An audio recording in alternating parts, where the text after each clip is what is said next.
Do you dream of going to Skellig Michael, aka Star Wars Island, the craggy rock off the coast of Ireland that has a 6th century monastery at the top? If so, there are some crucial things you need to know. I'll break them down for you from number 7 to number 1 today on this second half adventure. And stick around till the end, because number 1 is a tough one. Let's get right into it. Number 7, book early. Every year, the Office of Public Works in Ireland releases licenses for the boats allowed to take passengers to the Skellig Islands. This year, that was approximately 15 boats from around 5 different companies and leaving from 3 different ports. I'll list a link below to all of them. There are 2 types of tours, eco-tours and landing tours. In an eco-tour, you take a slow, close cruise around the Small Skellig and Great Skellig, or Skellig Beg and Skellig Michael, with commentary from the captain and crew, and time to shoot photos and videos. These are available from mid-March through October. In the landing tours, you have an eco-tour of Small Skellig, but you actually get to set foot on Skellig Michael, and if you choose, climb to the top to St. Fionan's ancient monastery. But because of the age and protected nature of the island, only 180 visitors per day are allowed to land. This makes it crucial to book early.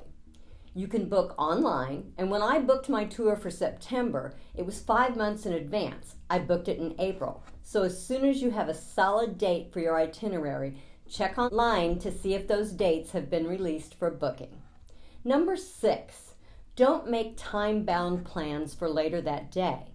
Departure time from the harbor is dependent on weather and wave conditions and can be postponed up to 5 hours for an early morning tour. Our tour operator, Casey's Skellig Michael Tours, told us to plan to stay at the port as late as 5:30 p.m. that day, in case our departure was delayed by weather and waves. Number 5, know your tour's requirements and follow them. They vary slightly among the tour providers. We were required to stay locally the night before the tour.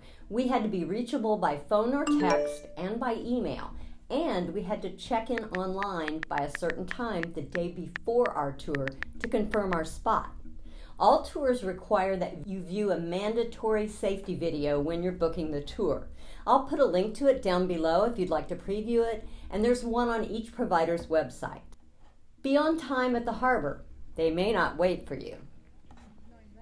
It's advised that you not eat anything for 2 hours prior to departure because of the possibility of a rough crossing. Number 4, take the right stuff. Wear hiking boots, trail shoes, or athletic shoes with soles that grip well. Take rain gear, a rain jacket, a raincoat, and waterproof pants, as well as a warm jacket and hat. It can be chilly and windy on the island, even on a sunny summer day. Take your camera and accessories and a backpack to carry all your stuff, leaving your hands free when you climb. Take food and water enough to last you for the day, as there's nowhere on the island to buy food or drinks. There are minimal bathroom facilities on both the island and on most, if not all, boats. Wear and take sunscreen. You are surrounded by water, and even on an overcast or chilly day, you can still get a sunburn. Consider motion sickness meds or devices, but test them at home in advance to be sure they agree with you and they don't make you sleepy. You don't want to sleep through this. If you're enjoying this video and finding it helpful, we'd appreciate it if you'd consider subscribing to our channel. It's free and helps us continue to bring you valuable information. If you're already a subscriber, thank you so much. Shoot us a comment about what other places in Ireland you'd like to see. Now, back to our list. Number 3, be prepared physically and mentally. Physically, if you want to climb to the top, you need to be in good enough shape and have the endurance to climb 618 old stone steps. Now, as people have pointed out, I'm no spring chicken. In fact, I'm 65 years old. Don't tell anybody. But I really wanted to do this, so I trained on a stair machine until I knew I could do the 618 steps, about 3 months. I also did some balance work because I was worried about the possibility of falls. Mentally, you need to ask yourself how you tolerate heights and steep climbs.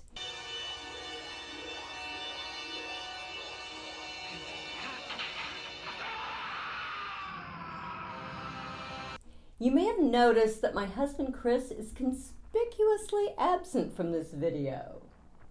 The steep climb with almost no handrails was not something he was comfortable with. Know your limits and your comfort zone. Do some prep work if you're worried about it, so you feel confident and excited, not worried and terrified when you get there. Number 2, when you're there, be smart and safe, not dumb and dead. In 2009, there were 2 fatalities at Skellig Michael, both Americans, and both on the descent down the mountain. If you get there and you aren't comfortable climbing up, you can stay at the base or you can climb halfway up to the saddle. There's no harm, no foul, and no shame. Better safe than sorry. Listen to and follow the instructions from the guides, the captain, and the crew.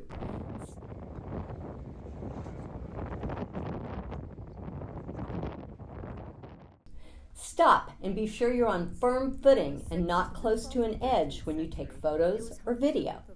Consider using a chest harness for video filming to keep your hands free. And above all, take your time. Now, for the number 1 thing you need to know. Face the fact that in spite of all your preparations, you may not get to go. 30 to 40% of all landing trips are canceled due to weather and water conditions. If so, you can get a full refund or you can rebook on another date if you and an open spot are available. It's also possible with some tour providers to change to an eco tour that day and receive a refund for the price difference. The landing tour is about 135 euros, the eco tour is about 70 euros. If you do end up getting to go, it's the experience of a lifetime and an unforgettable day. But if you don't get to go, promise me that you will not let this ruin your whole vacation because you can't control the weather. So, before you go, make a backup plan. There are tons of things to do there.